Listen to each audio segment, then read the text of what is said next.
Nós estamos no lacursos.com.br, eu sou Rodrigo Belmonte e a gente vai trabalhar processos administrativos. A Lei de Processo Administrativo aplicada pelo governo federal, a Lei de Processos Administrativos aplicada na esfera federal, administração direta e indireta.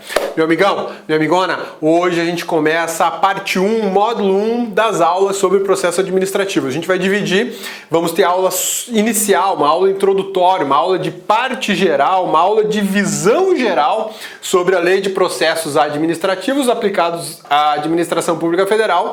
Uma outra aula que é só sobre o processo, prazo, defesa, interessado, recurso, enfim, vamos desossar o processo administrativo para você e na sequência, exercício, uma aula especial sobre exercícios. Beleza? Vamos lá? Então hoje a gente vai ter a visão geral agora, eu vou te dar uma visão geral do que é a Lei de Processo Administrativo.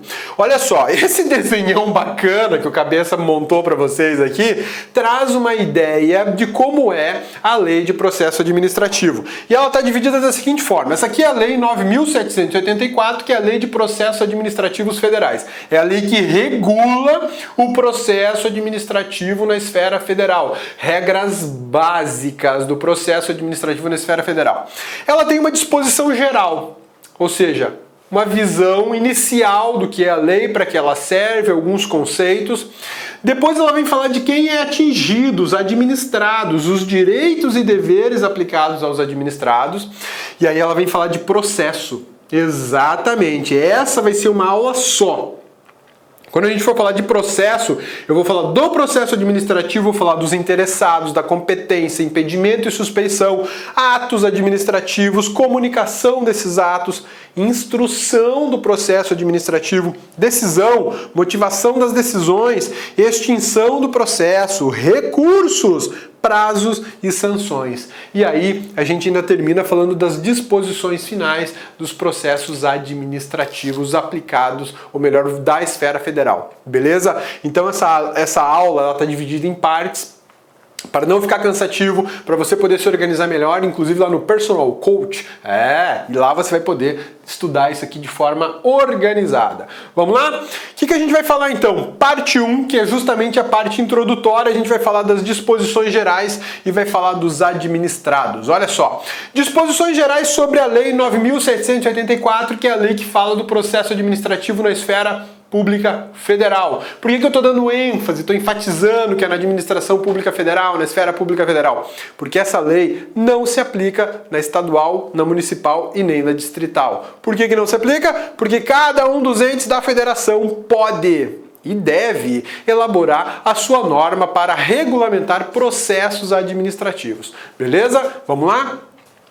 Disposições gerais sobre a lei e sobre o processo administrativo. Traça normas básicas do processo administrativo. Por que eu coloquei básico aqui do processo administrativo? Porque são as normas mais simples sobre um processo administrativo. Ô Cabeça, o que é processo? Processo. O que é processo, Cabeça? Fala aí pra nós. Então tá, vamos lá. Vamos ver o que é processo. Vou te dar um desenho sobre processo. Apareceu a tela que eu queria. Essa é a tela mágica, né? Então, olha só. Quando a gente fala em processo, eu estou falando de atos. Ato 1, ato 2, ato 3, ato 4, ato 5, ato 6 e por aí vai. Atos podem ser judiciais ou podem ser administrativos. Atos podem ser inclusive jurídicos e atos podem não ter relevância jurídica nenhuma. Um ato, fechar a caneta, isso é um ato. Um outro ato, intimar alguém num processo judicial para prestar depoimento. Esse é um ato. Ato, na verdade, é uma ação, é um movimento. Isso é no mundo, assim. Seu primeiro ato ao acordar, abrir os olhos, é um ato. Não tem relevância nenhuma para o mundo jurídico. Mas atos que têm relevância para o mundo jurídico nós chamamos de atos jurídicos. São atos previstos na lei. Por exemplo, ato de comprar a caneta. Ato jurídico com previsão no Código Civil. e regras sobre a compra de uma caneta. Mas o que isso tem a ver com processo? Um processo ele é composto de diversos atos, um ligado ao outro. Um ligado ao outro. E esses atos são ligados uns nos outros com uma finalidade, alcançar uma decisão, qualquer que ela seja. Então, quando eu falo em processo, eu tenho na verdade atos uns ligados aos outros. Um processo pode ser judicial ou ele pode ser administrativo. O processo judicial, ele tramita onde? No judiciário. É lá com o juizão, você vai ter um advogado. Não é o tema da nossa aula. O tema da nossa aula é o processo administrativo. E quais são as regras? Quais são as regras que regulam esse processo administrativo? São as regras da Lei 9.784 na esfera federal. Então, quando eu falar de processo com você, meu amigão, eu estou falando de atos administrativos, um ligado ao outro, que chegam, eles têm uma finalidade específica, né? Alcançar uma decisão qualquer que ela seja, né? Exoneração de um servidor, liberação de uma licença para uma banquinha funcionar numa praça pública, tudo teve um processo administrativo. E essa lei, e essa aula de hoje é justamente sobre isso, sobre processo administrativo. Vamos lá, cadê a outra tela que o cabeça está procurando? Já vamos encontrar. Beleza, achei. Era essa que eu queria. Tudo bem? Tranquilos? Sussa? Então vamos em frente.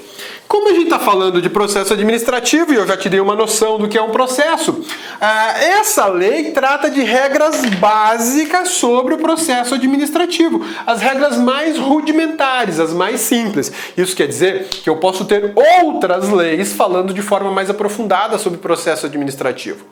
Havia uma necessidade de uniformizar essas regras básicas. A administração tinha essa necessidade de uniformizar, ou seja, tornar um padrão, algo limpo, algo organizado, né? E a serem adotadas nos expedientes internos da administração pública federal. Daí nasce a lei 9.784. Qual foi a necessidade? Uniformizar.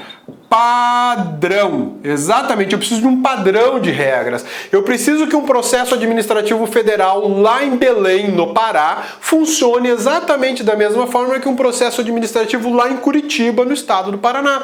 Porque a regra tem que ser a mesma, porque a administração pública trabalha com padronização. Quanto mais for padronizado o fluxo de serviço e os seus métodos de trabalho, maior é a eficiência, né? Então, o mesmo prazo que um cidadão teria para se defender num processo administrativo em Belém, no Pará, é o prazo que vai ser aplicado para o cidadão lá em Curitiba, no Paraná. Beleza? A incidência é na administração pública federal, direta e indireta. A incidência dessa lei, da 9.784, acontece na administração pública federal, direta e indireta. Na federal, a lei 9.784 não tem aplicação na esfera estadual e na esfera municipal, tá bom? Olha só, a 9.784 aplica-se administrativamente ao Legislativo e ao Judiciário da União. Pode acrescentar aí também ao MPU, ao Ministério Público da União. A lei tem caráter federal e não nacional. Por que isso? Lei com caráter federal e não nacional. Quando eu tenho uma lei de caráter federal, eu quero dizer que ela se aplica apenas às pessoas jurídicas vinculadas à esfera federal, seja da administração direta, seja da administração indireta. Tudo bem? Sussa? Então uma lei como essa eu posso aplicar, por exemplo, ao Banco do Brasil. Sim, porque o Banco do Brasil é administração pública federal e indireta, mesmo sendo uma sociedade de economia mista, pessoa jurídica de direito privado. Posso aplicar essa lei ao Banco do Brasil? Posso aplicar ao IBAMA? Posso, administração pública indireta federal. Posso aplicar ao Ministério da Fazenda? Sem problema nenhum.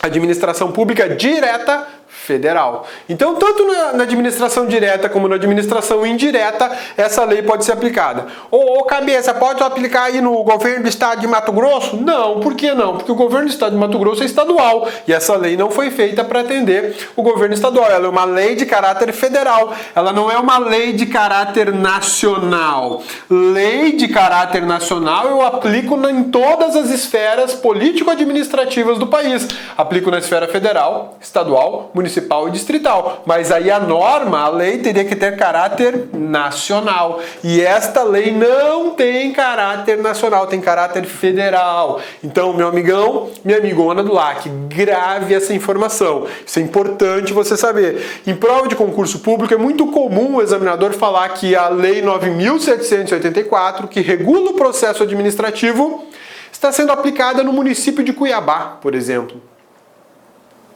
Não pode aplicar. Por quê? Porque essa é uma lei de caráter federal. Só para a administração pública federal, seja ela direta ou indireta. Não faz diferença. Ah, mas eu quero aplicar uma lei de processo administrativo no município de Cuiabá. O município de Cuiabá vai ter que ter uma lei para isso, vai ter que elaborar. Pode até dar um Ctrl+C, Ctrl+V na lei federal, mandar como projeto de lei para a Câmara de Vereadores e aprovar como lei municipal. Mas esta lei não pode ser usada pelo município de Cuiabá. Sussa! Então vamos para frente. Admite-se que as demais entidades da federação tenham sua própria lei. Isso é baseado em autonomia, né? Lembra da autonomia que a gente estudou lá no Direito Constitucional, artigo 2º da Constituição Federal? Artigo 1º da Constituição Federal, quando a gente fala de autonomia dos entes da federação, que são aqueles que têm a capacidade de auto-organização, autogoverno e autolegislação. E aqui, ó, autolegislação. Por que cada entidade da federação pode ter sua específica lei sobre processo administrativo? Porque são dotados de autonomia e eles podem produzir a própria legislação. Destaca-se que a Lei 9.784 tem caráter genérico e subsidiário.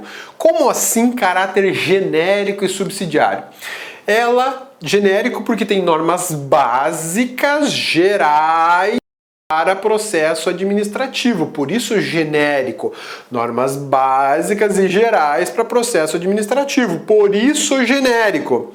E subsidiária? Digamos que na esfera federal eu tenho uma outra lei que regula com mais detalhes um processo administrativo específico. Por exemplo, o PAD, Processo Administrativo Disciplinar. Olha só que bacana. Cabeça vai responder um PAD. Vira essa boca pra lá, né, cabeça? Cabeça vai responder um PAD. Ah, que cabeçudo, com essa sobrancelha, narizinho e esse bocão com esses dentões lindos. Cabeça vai responder um PAD. Beleza? Ó, PAD. O que é PAD, cabeça? Processo Administrativo Disciplinar. Terror de todo servidor público. Quais são as regras que vão regular o PAD? Bom, para eu saber quais são as regras que vão regular o PAD, primeiro eu tenho que saber que esse PAD vai rolar no MPU, que é um órgão federal, onde o cabeça trabalha. O cabeça trabalha no Ministério Público da União, especificamente no Ministério Público Federal. Então, se é um órgão federal, eu vou aplicar a Lei 8.112. Estatuto Jurídico do Servidor Público Civil da União. Então, qual é a lei que vai regular o PAD? A 8.112. Por quê? Porque ela é uma lei especial. Ela não é genérica, ela é especial. Ela é detalhada sobre processos administrativos, em especial processo administrativo disciplinar. Então, qual é a lei prioritária, digamos assim? Qual é a lei principal num PAD federal? Para servidor público federal, a Lei 8.112, porque ela é especial. Mas digamos que a Lei 8.112 é omissa no que diz respeito à competência recursal, ou seja, já houve uma decisão no PAD, mas eu vou recorrer. Então eu tenho que subir para uma instância recursal. Quem é competente, né? De quem é a competência para analisar um recurso? Digamos que a Lei 8.112 seja omissa nesse ponto. Ah, não fala nada. Não fala nada? Então se ela é omissa, o que a gente vai fazer? Subsidiariamente aplica quem? Quem? A 9.784. Porque ela é uma norma genérica, ela não é especial e ela é subsidiária. Eu aplico ela apenas quando a lei específica, a lei especial, não tiver a informação necessária. Aí vem a ideia de que ela é genérica e é subsidiária. Esse esqueminha aqui do cabeça, né, o cabeça vai responder um PAD, é o seguinte: o PAD vai ser instaurado com base em que lei? O processo administrativo disciplinar vai ser instaurado com base em que lei? 8.112, que é uma lei especial, específica para servidores públicos federais. Pois é, mas rolou o PAD, teve a decisão e o cabeça não gostou da decisão, o cabeça vai recorrer. Para quem? Quem tem competência para analisar o recurso do cabeça porque não gostou da decisão lá da comissão do PAD? A Lei 8.112 não fala, por acaso ela é omissa, ela não falou nada. Então eu olho para a Lei 9.784 e aplico esta lei genérica e subsidiária. Ela é o STEP, né? Eu te dei um exemplo que existe uma lei especial, mas pode ser que talvez não tenha lei nenhuma, então eu aplico direto ela. Ô, cabeça, podia ser na licitação? Olha que bacana, licitação. Vamos mudar o exemplo. Licitação é um processo também, processo de compra. Então olha só que legal, eu tenho aqui agora licitação. Cabeça vai fazer uma licitação. Qual é a lei que eu aplico para regulamentar uma licitação? Licitação é um processo, é um ato atrás do outro. Publica edital, recebe proposta, confere habilitação, diz quem venceu, faz a adjudicação, homologa e contrata. Atos administrativos, isso é um processo. Então, que lei que vai regular isso? Lei 866, a lei da besta, né? 8666, então tá bom. Cabeça tá tocando uma licitação. Qual é a lei especial? 8666. Ela regula todo o processo da licitação na esfera federal. Ah, mas ela é omissa quanto, sei lá, prazo de recurso. Prazo de recurso. Ela é omissa quanto ao prazo de recurso. Ah, é omissa quanto ao prazo de recurso. O que eu faço? Lei 9.784, que é subsidiária à Lei 866, especificamente no que fala ao processo, ao regular andamento desses atos. Beleza? Sussa, Cabeção já te deu dois exemplos, um do PAD e outro da licitação, em que eu posso aplicar a Lei 9.784 porque ela é genérica, ela é basicona, né? E ela também é de caráter subsidiário. Beleza? Maravilha? Sussa? Aplicam-se apenas quando não houver norma específica regulando o processo administrativo, que foi o que a gente acabou de ver, né? Ó, processo administrativo, processo tributário, tudo isso. Processo administrativo disciplinar tem lei especial, processo tributário tem lei especial. Digamos que em algum ponto da lei não tem uma informação importante, eu uso subsidiariamente a 9.784 de 99. Subsidiariamente pode complementar regras especiais, ou seja, aquilo que está faltando na lei especial, eu posso usar essa norma geral, genérica, para dar o complemento, para fechar, né? Conceito da lei. A lei traz alguns conceitos interessantes, um conceito sobre o que é órgão, sobre o que é entidade e sobre o que é autoridade. Meu amigão, aqui eu vou te pedir um favor. Preste muito atenção nesses conceitos, dê destaque no slide, passa aquela canetinha amarela bacana, ô cabeça, minha é laranja, tá bom, então passa laranja bem em cima desse conteúdo aqui. Por quê? Porque isso não será útil apenas para lei de processo administrativo. Isso é útil para você entender um pouco mais sobre órgãos públicos e sobre mandado de segurança. Porque olha o que a gente vai falar. Autoridade. Autoridade coatora. Te lembrou alguma coisa? Tá lá no mandado de segurança, naquela aula especial que a gente fez para você. E aí o conceito legal é esse, previsto na 9.784. Olha o que o legislador definiu como conceito de órgão público. Unidade da estrutura da administração direta e indireta. Eu reduzi um pouco, tá? Porque o conceito é um pouco maior, mas a parte nuclear, a parte fundamental está aqui. É uma unidade de atuação administrativa da estrutura da administração pública direta e indireta. Então, órgão é um pedaço, é um componente da administração pública. Quando a gente pensa em Estado de Mato Grosso, bonito, grande, mas e aí? A estrutura da administração pública dele compõe-se como? A estrutura da administração pública do Estado de Mato Grosso compõe-se basicamente em administração direta e administração indireta. A administração direta, como é? Composta de órgãos. Órgãos é como o corpo humano, tem diversos órgãos, né? Secretaria de Fazenda, Secretaria de Educação, Secretaria de Saúde, e por aí vão as secretarias. Superintendência de Comunicação, Superintendência de Fiscalização, e por aí vai, até chegar num setor pequenininho que é a Copa, que faz o cafezinho. É órgão, tudo é órgão público. Então, é uma unidade, é um pedacinho, é uma partícula da administração direta ou indireta. E esse conceito aqui vale para todas as esferas administrativas: federal, estadual, distrital e municipal. E entidade. Quem que é entidade? Ô cabeça, entidade é quando baixa o santo na pessoa. Não, essa entidade é diferente, tá? O que eu tô falando aqui é de entidade da administração pública. Essa entidade a gente chama de União, Estado, municípios ou DF. São entes da federação, que compõem a Federação da República Federativa do Brasil. Olha só, unidade dotada de personalidade jurídica. No caso da União, por exemplo, ó, União, personalidade jurídica de direito público ou privado? Público. Interno ou externo? Interno.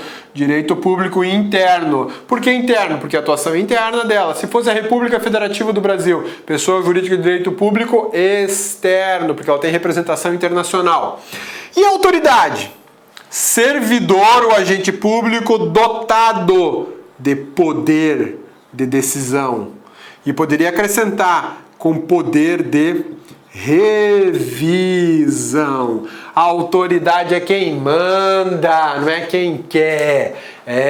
Manda quem pode, obedece quem tem juízo. A autoridade é quem manda, não é quem quer. E a autoridade tem poder de decisão e também tem poder de revisão. Poder de revisão que está vinculado ao que na administração? Tutela, tá vendo? Uma coisa ligada na outra, né? E aí quando você tá lá estudando mandado de segurança ou controle no direito constitucional ou controle externo, mandado de segurança também, você fala, nossa, o que é uma autoridade coatora? É um servidor ou um agente público que é dotado de poder. Mas por que ele tem essa qualificadora de coatora? O que quer dizer isso? Ele coagiu alguém, ele agiu de forma ilegal. No exercício do seu poder de decisão ou de revisão, ele violou algum direito fundamental de um servidor ou de um particular. Por isso é que a gente chama de autoridade coatora. O conceito de autoridade é esse, agente público ou servidor dotado de poder de decisão. Inclua aí poder de revisão também. Isso aí é previsão da Lei 9.784. E agora a gente vai analisar alguns princípios, alguns não, né? Um caminhão bitrem de tanto princípio aplicado aos processos administrativos e à administração pública de forma geral. Olha lá. Princípios aplicados ao processo administrativo, previstos na Lei 9.784. Isso aqui está na lei. Cabeça não inventou, não pegou da doutrina, não pegou da jurisprudência, não. Cabeça tirou da lei e jogou na tela. E esses princípios são fundamentais para o processo administrativo. Alguns são nossos conhecidos. Olha lá, legalidade, finalidade. Ó, eu coloquei entre parênteses em vermelho impessoalidade. Por quê? Porque a lei não fala da impessoalidade. não fala da impessoalidade, fala da finalidade. E a gente que já estudou princípios administrativos implícitos e explícitos, a gente sabe que a impessoalidade confunde-se com a finalidade e que em algumas provas são usados como sinônimos. Fique esperto, meu amigão, fique esperto, meu amigão e minha amigona do LAC. Motivação é outro princípio. O que quer dizer motivação? Toda decisão deve ser fundamentada por um motivo de fato e um motivo de direito, ou seja, eu preciso apresentar um fato e uma norma. Caso as duas e eu tenho motivação. Motivação é a explanação dos motivos, é o fundamento, é a razão da sua decisão. Ah, exonerou o servidor. Pergunta-se, por quê? Porque o servidor não vinha trabalhar, só isso, ele não frequentava o trabalho, ele é servidor e ficou ausente 60 dias injustificadamente. Não estava doente, não estava de licença, simplesmente não queria trabalhar. Qual foi o motivo? A ausência do serviço. E o que a lei manda fazer na ausência do serviço acima de 30 dias consecutivos e sem justificativa? Vaza. Manda embora. Motivo, tá? Razoabilidade e proporcionalidade são dois princípios constitucionais que a gente analisou eles lá na aula de princípios, tá lembrado? E eu ainda falei para vocês que na Constituição eles são princípios implícitos, mas a gente tem uma lei de processo administrativo que já trabalha eles de forma expressa, né? Moralidade, ampla defesa, contraditório, segurança jurídica, interesse público e eficiência. Tudo previsto na Constituição da República. Mas olha só, a lei não mencionou publicidade, que é outro princípio super importante, né? E aí, cabeça, os processos administrativos não precisam ter publicidade? Opa, como não? Claro que eles têm que ter publicidade. Porque existe uma regra maior do que essa lei, que é a Constituição da República, que diz que todos os atos da administração serão públicos, exceto aqueles que devem correr em sigilo. E aí são as exceções constitucionalmente admitidas. Outros princípios. O processo administrativo atuará conforme a lei e o direito. Estou dentro da ideia de legalidade. Atendimento a fins de interesse geral, vedada a renúncia total ou parcial de poderes ou competências, salvo autorização na lei. Aquele que toca um processo administrativo ou aquele que tem poder de decisão no processo administrativo não pode... Olha só, ele não pode renunciar os poderes que possui, nem totalmente, nem parcialmente. É vedada pela lei, existe uma proibição da lei de renunciar a esses poderes. Se ele tem poder, ele tem dever. Lembra da aula de poderes e deveres da administração pública? Não é à toa que um agente público tem poder hierárquico, porque ele tem o dever de punir quem merece ser punido. Uma coisa liga na outra. O estudo bacana é esse, você consegue fazer links, você consegue ligar as informações e aí você monta uma teia de conhecimento e aprende. E quando você aprende, meu amigão, acabou. Aí é show de bola, é nomeação na certa. Vamos lá. Objetividade no atendimento do interesse público, vedada a promoção pessoal de agentes ou autoridades. Eu não posso me utilizar de processos administrativos para promoção pessoal de alguém. Uma licitação, por exemplo. A licitação precisa ter julgamento objetivo. Vou comprar essa caneta na administração por quê? Porque eu gosto dela, porque eu acho bonita, porque ela é transparente, porque ela é vermelha? Não, filho. Eu vou comprar essa caneta primeiro, se eu tiver dinheiro para comprar. Segundo, qual é a necessidade? As escolas públicas no estado de Mato Grosso utilizam esse padrão de lousa, né? Não usa mais giz. Opa, então eu preciso de uma caneta desse padrão. Mas por que tem que ser essa aqui? Porque a ponta dela é super grossa e ela é recarregável. Eu posso reutilizar. Critérios objetivos. Não vou comprar porque eu gosto, porque eu acho bonito, porque é um amigo meu que fabrica. Não posso. Isso é vedado. É essencial objetividade nos processos administrativos. Por mais simples que seja o processo, ele tem que ser dotado de objetividade. Por exemplo, estacionamento do órgão que você trabalha ou que você vai trabalhar. Vou estacionar lá na sombra. Tá, mas peraí, todo mundo quer estacionar carro na sombra. Por que você só? Porque eu pedi pro meu amigo que é chefe do estacionamento reservar pra mim. Peraí, mas por que ele reservou pra você na sombra e o meu carro fica no solão, na chuva e no tempo? Porque a gente é amigão, Sabe como é, né? Fiz um churrasquinho lá em casa. Objetividade. Vai estacionar na sombra? Quem vai estacionar na sombra? Portadores de necessidades especiais, idosos. Se a sombra for perto do local de acesso ao prédio, essa vaga é reservada para PNE e idoso. Acabou, filho. Você vai estacionar no sol, igual todo mundo. Critério objetivo. É por isso que a gente fala que na administração impera a impessoalidade. Ela deve existir, porque é uma forma racional de eu praticar atos administrativos. Atuação segundo padrões éticos de probidade, decoro e boa-fé. Isso é fundamental. Servidor público não pode ser bagaceira, filho. Servidor público não pode ir lá para bagunçar. Ele tem que ter um padrão ético de comportamento, de probidade e de boa-fé. Né? Esse negócio, vou ficar quietinho aqui, ó, não vou falar o que eu deveria falar, né? Vou ficar bem quieto porque a administração vai se dar bem. Não existe isso. Na administração pública você traça as regras, chama a atenção do administrado e fala, presta atenção nisso aqui, ó, porque se você bobear, eu vou me dar bem. Eu, administração, me dou bem. Existe um dever, né? Vou te dar um exemplo. Servidor público vai efetuar a gravação de uma conversa qualquer lá. Ele tem o dever de informar, essa conversa está sendo gravada. Se você falar X ou Y, vai ficar gravado. Malandragem é pegar o celular, o servidor, e colocar aqui assim, ó. Sabe nada, inocente, pode falar. E aí você está gravando sem avisar. Exige do servidor boa fé. Comportamento ético. Qual é o dever do servidor? Avisar o que vai ser feito. Por quê? Porque ele não tem que agir na malandragem, ele tem que agir naquilo que é o padrão objetivo de atuação. Tem que agir naquilo que é o padrão de honestidade, de probidade. Malandragem é fora do serviço público, dentro do serviço público não pode rolar, tá bom?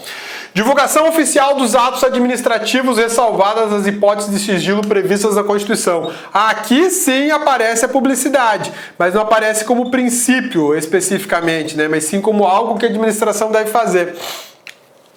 Adequação entre os meios e fins. Adequação entre meio e fim, eu chamo isso de proporcionalidade. Proporcionalidade. Vedada a imposição de obrigações ou restrições ou sanções em medida superior àquelas estritamente necessárias. Isso é conceito de proporcionalidade. Se você quiser anotar no seu material aí conceito de proporcionalidade, pega isso aqui, ó.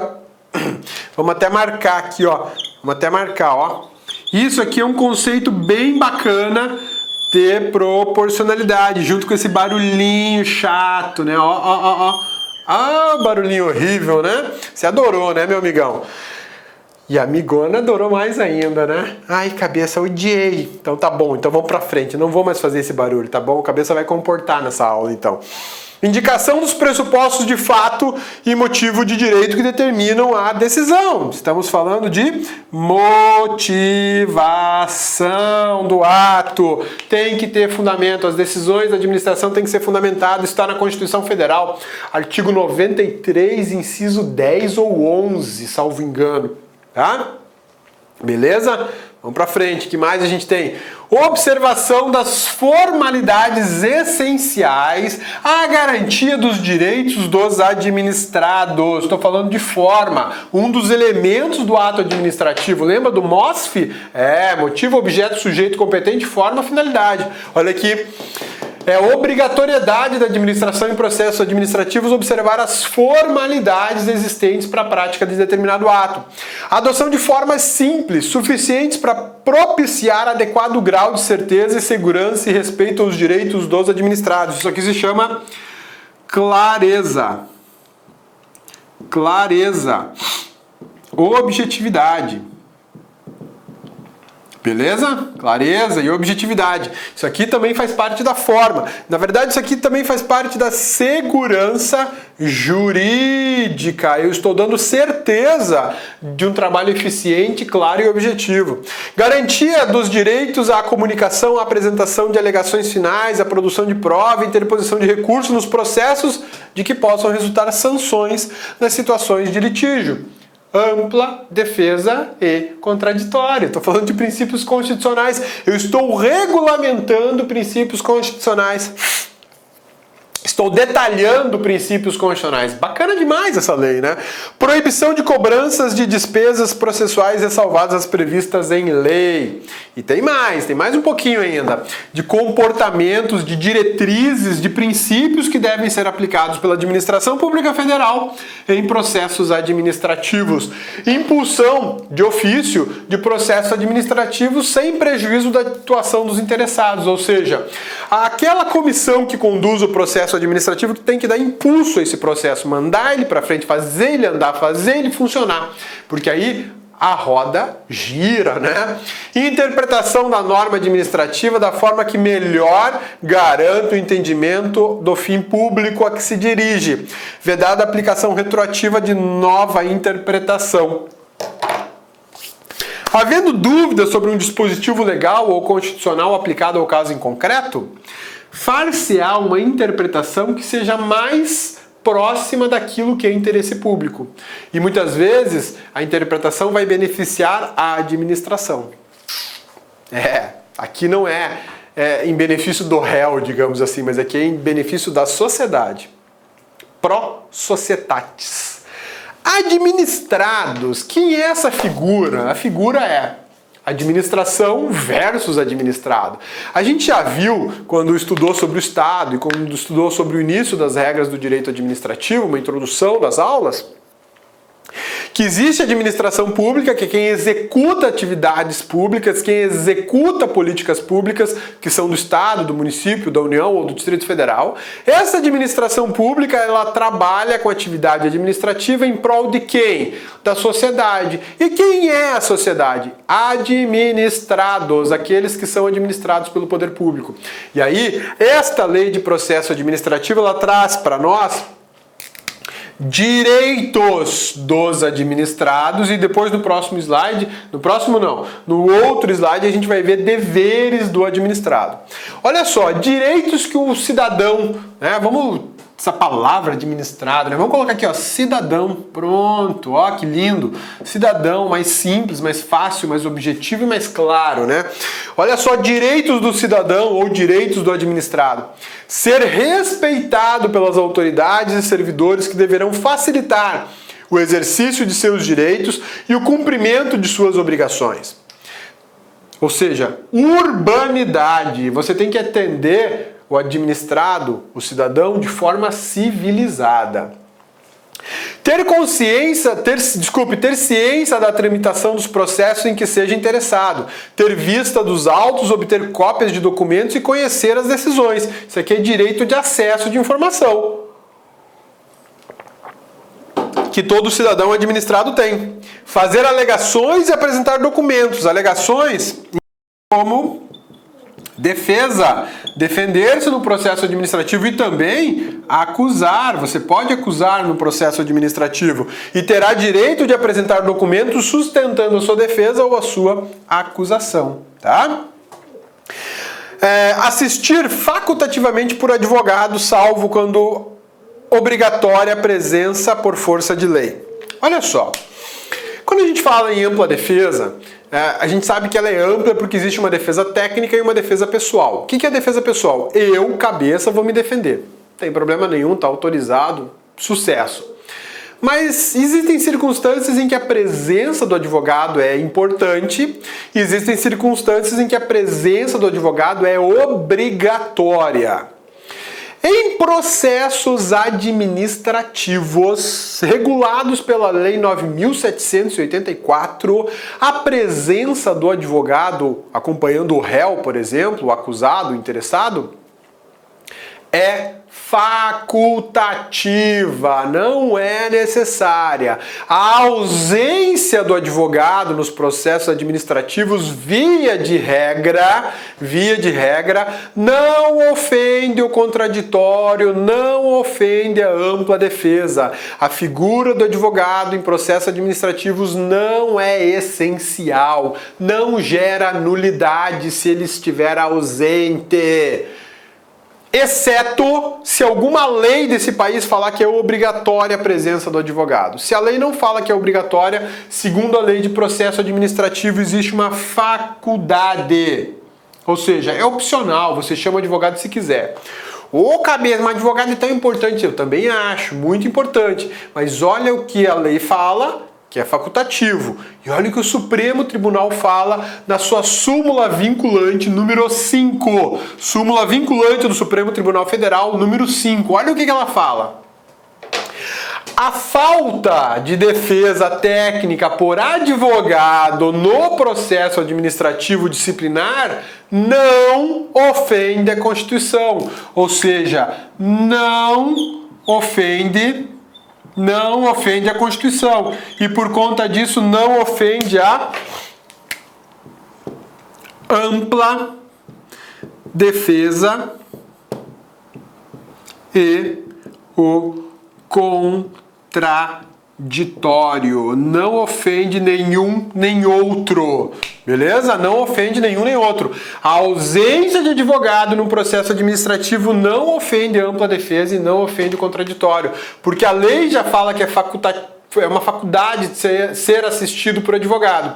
Não bastasse a lei, o Supremo vem e acabou essa bagunça. Não tem interpretação daqui e dali não.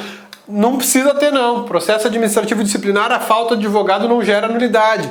Não causa prejuízo à ampla defesa nem contraditório, porque é facultativo, não é obrigatório. E os deveres do administrado? Quais são os deveres do administrado num processo administrativo? Tudo isso aqui que a gente está falando é referente a processo administrativo, tá?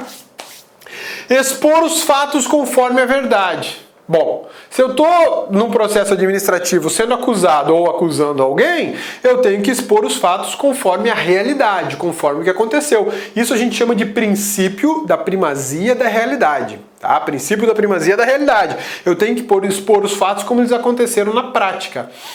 E meu amigão, minha amigona, por favor, quando forem expor esses fatos, exponham de forma objetiva. Não fiquem contando história. Porque da mesma forma que você está expondo o fato de forma objetiva, a outra parte vai expor de forma objetiva. E aí quem vai ler e julgar aquilo, julgará de forma objetiva. Ou seja, tudo funciona bonitinho. Agora, quando alguém começa a enrolar, contar história, falar coisa que não tem nada a ver, citar doutrina, jurisprudência, livro que não tem nada a ver com essa história toda, dificulta. E quem vai julgar sente a dificuldade. E será que ele estará disposto a enfrentar algo subjetivo, mal escrito, mal organizado? De repente a boa vontade dele, que era grandona, fica pequenininha. É complicado, né? Mas ele tem o dever de agir corretamente. Tem. Mas todo mundo tem limite, todo mundo tem paciência.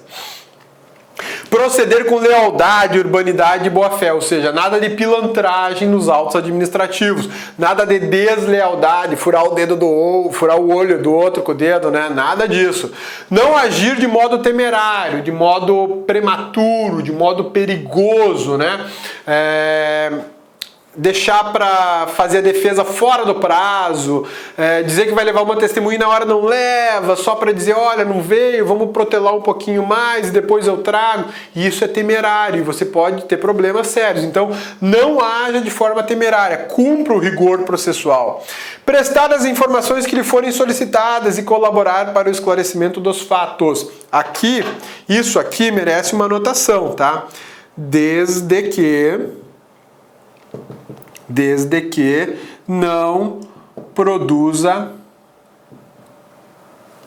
prova contra si mesmo. Ou seja, ninguém é obrigado a se autoincriminar, ninguém é obrigado a produzir prova que lhe cause prejuízo.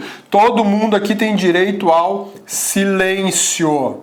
Garantia constitucional. Por mais que eu seja intimado para prestar informações que me forem solicitadas, olha só, solicitadas, e colaborar para o esclarecimento dos fatos, eu posso me negar. Pode solicitar o que você quiser, mas eu não vou te falar nada não. Por quê? Porque se eu falar, eu vou me incriminar, eu vou me prejudicar, eu vou me ferrar nesse processo administrativo. Então, ferre-se você, comissão, até você achar aquilo que eu fiz de errado. Você tem esse direito. No Brasil existe, isso é direito ao silêncio. É direito de não produzir prova contra si mesmo. É lógico, se você não colabora, se você não presta informação que estão te solicitando, Caso te condenem, a punição vai ser pesadona, porque você deu mais trabalho para todo mundo. Isso é natural do ser humano. Falar, você não quis falar isso, eu encontrei. Agora, fulano, sente o peso da minha caneta. E aí, é fumo. Ao passo que você, não, aconteceu assim, assim, assado, o documento é esse. Pô, colaborou, ajudou, não vou pegar tão pesado na punição. Vai ser punido, mas não vou pegar tão pesado não, porque afinal de contas é um cara equilibrado, tem bom senso, colaborou com todo mundo, não escondeu provas, não agiu de forma temerária, ajudou no desenrolar, proibiu até o advogado ficar tumultuando. Cara que colaborou, pô, gente fina. Então vamos pegar leve com ele. Olha só, a gente viu agora... Deixa eu ver se é isso mesmo. É isso mesmo. A gente viu agora uma parte introdutória do processo administrativo na esfera federal, segundo a Lei 9.784. Beleza? A segunda parte da nossa aula é o que a gente vai conversar sobre o processo especificamente. Prazos para defesa, produção de prova, ouvir testemunha, decisão, tem recurso, não tem recurso, revalida, invalida, revoga, enfim... Todos esses detalhezinhos, suspeição, impedimento, a gente vai ver na próxima aula. Beleza? Meu amigão, minha amigona, te espero na próxima aula para a gente dar continuidade ao nosso estudo de processo administrativo. Forte abraço, bons estudos e até a próxima aula. Olá, meus amigos. Sou o professor Luiz e estou aqui para fazer um convite muito especial. Você acabou de assistir uma aula demonstrativa aqui do Lá Concurso, uma aula específica para o concurso do TRE Paraná 2017. Nós aqui do Lá Concurso, nós separamos apenas, olha só, 30 aulas do nosso curso. Este curso nós vamos perfazer aí mais de 130 aulas para vocês, ó. Mais de 130 aulas, nós separamos apenas 30 aulas do nosso curso e colocamos como demonstração no YouTube para que você aí avalie a qualidade do nosso curso. O nosso curso completaço do Lá Concurso TRE Paraná 2017 por apenas 10 mensalidades de R$20. É isso mesmo, 10 mensalidades de R$20. Você vai ter um curso completaço com esses professores que você acabou de assistir. Gente, o melhor custo-benefício da internet e espero vocês aqui no LAC. Forte abraço, fique com Deus. Tchau, tchau. Clique LAC.